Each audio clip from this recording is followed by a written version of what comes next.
down on mid. Zipex gonna bite off more than he can chew.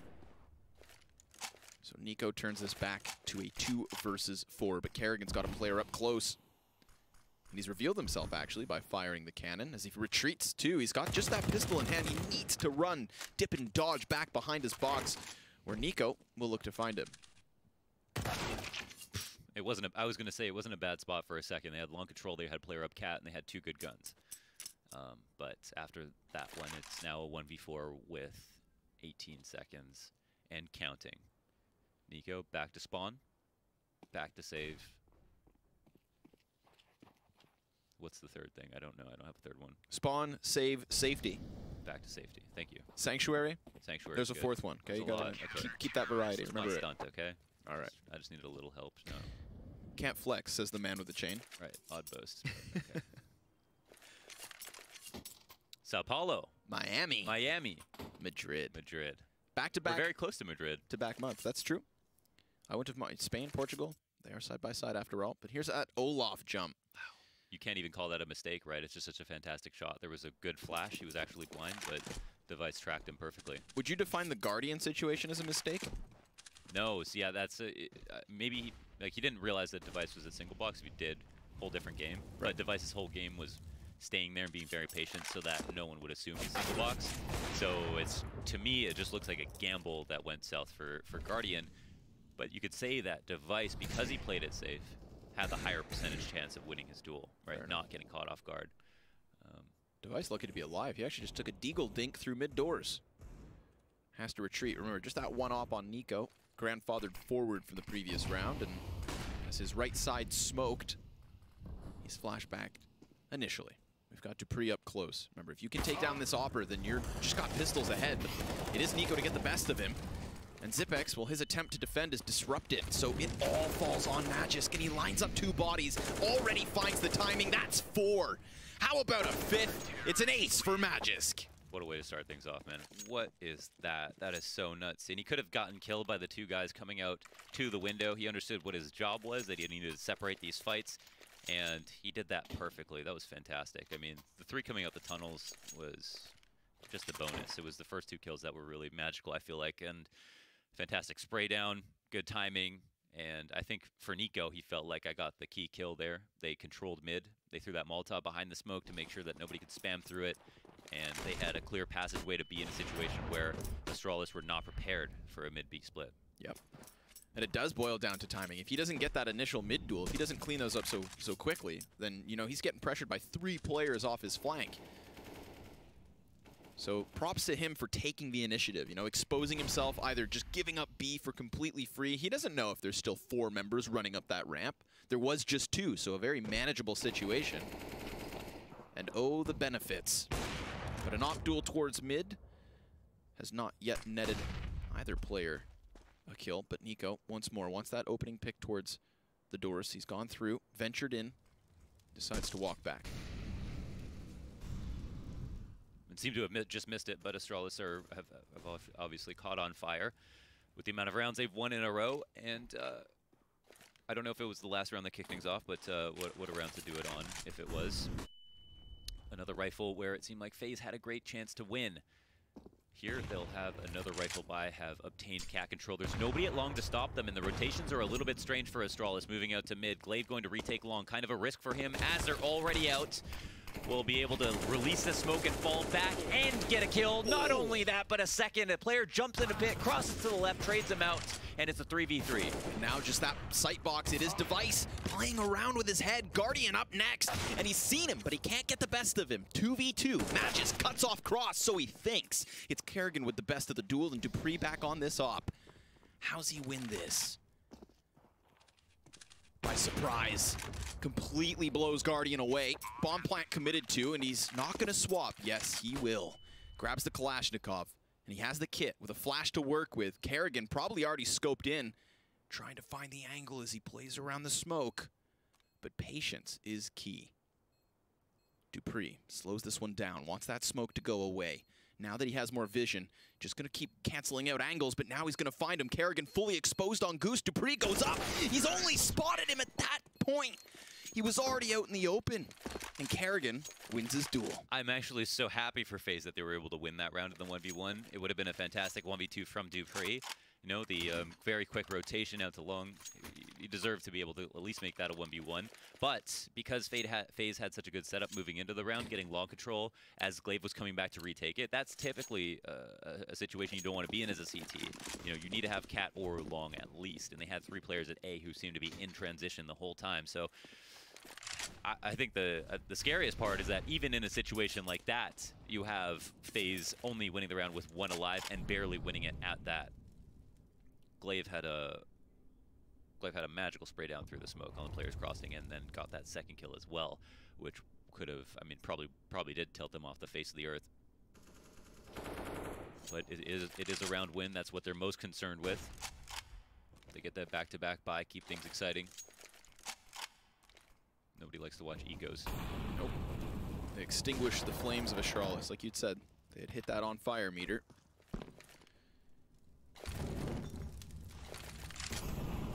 Closer of corners, trying to get that damage in mid again. Not going to happen, though.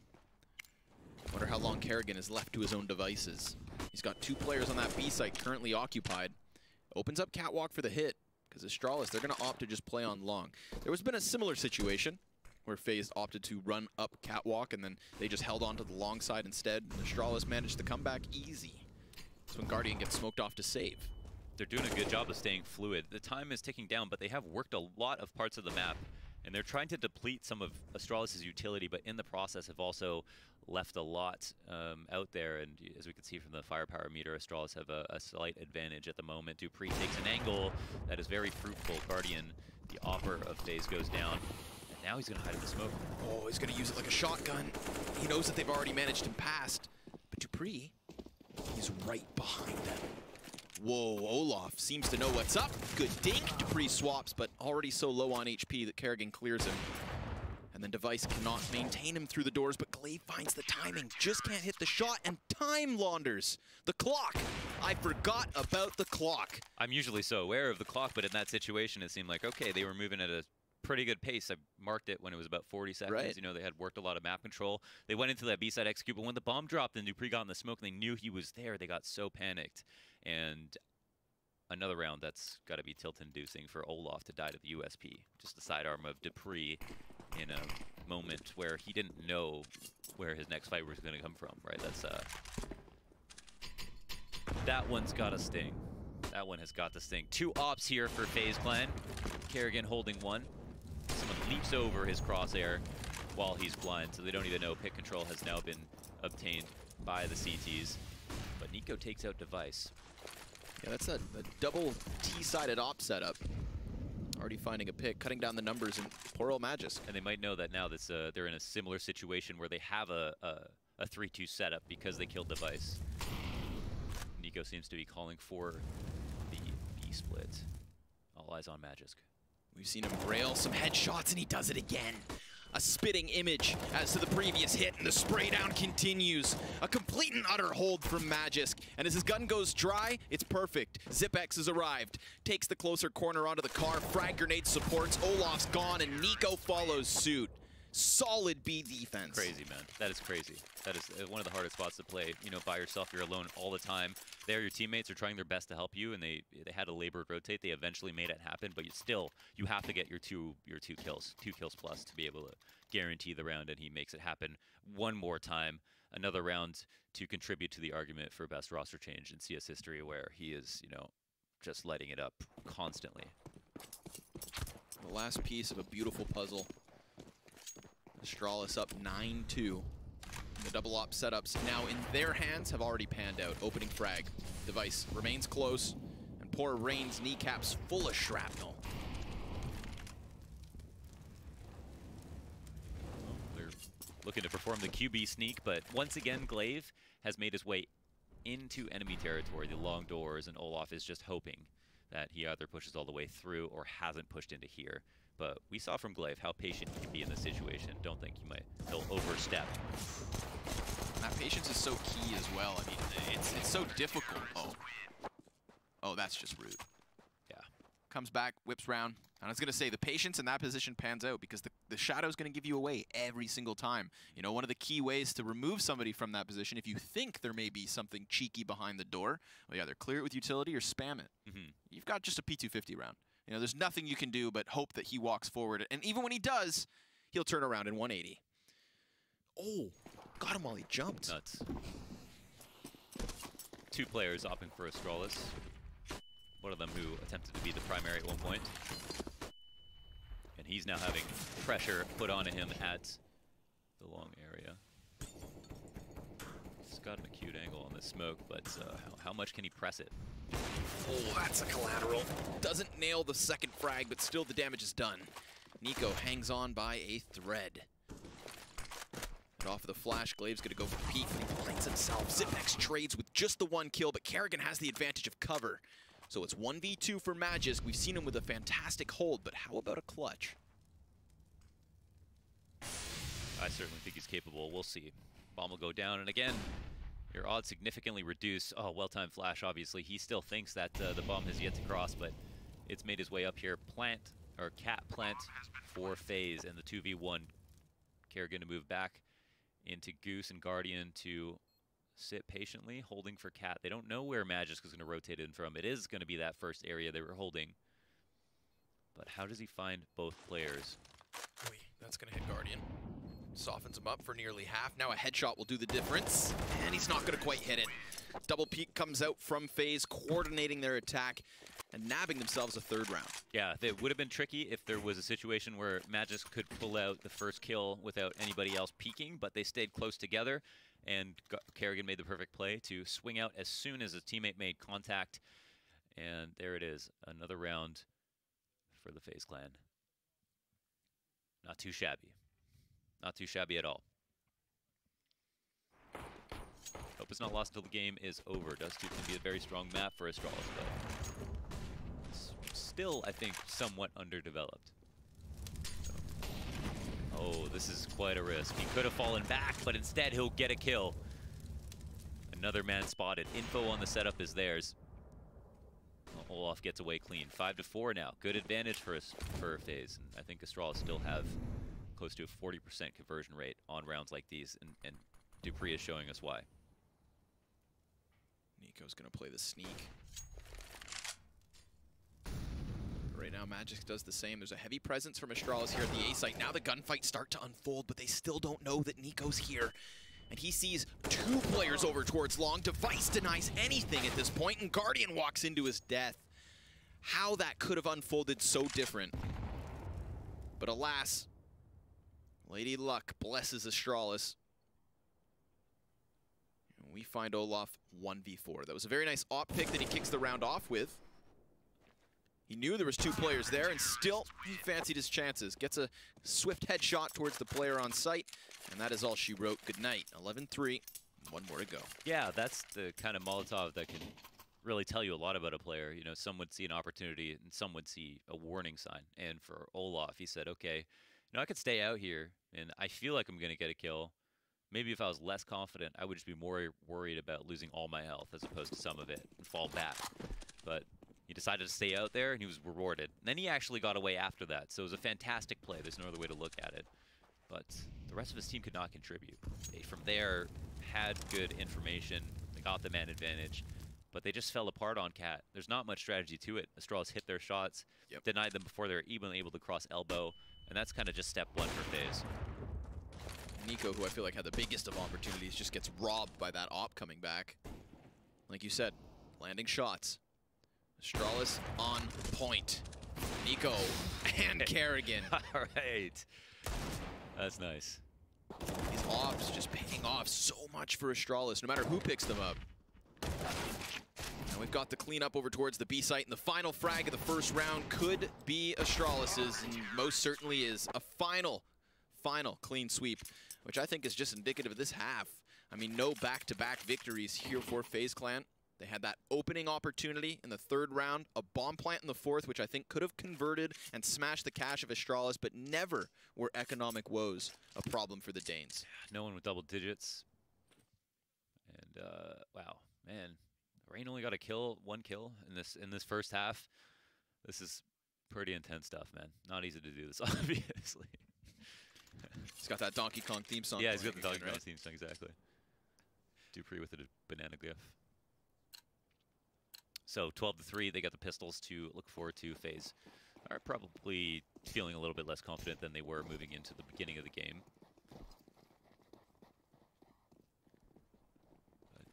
It's a lot of footsteps, Mohan. Yeah, it's information. Oh, but is it kills? Not as of yet. Rain with a double. So, speak of the devil. Guardian's still playing around the tower stack, but he needs to reload. So down he goes. Nico and Kerrigan remain. Currently side by side. If not, Kerrigan a little bit slower.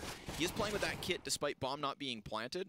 And they want the info. You know, there could still be that mid lurk. They don't know for certain. Nico had a chance to walk in, but opts not to.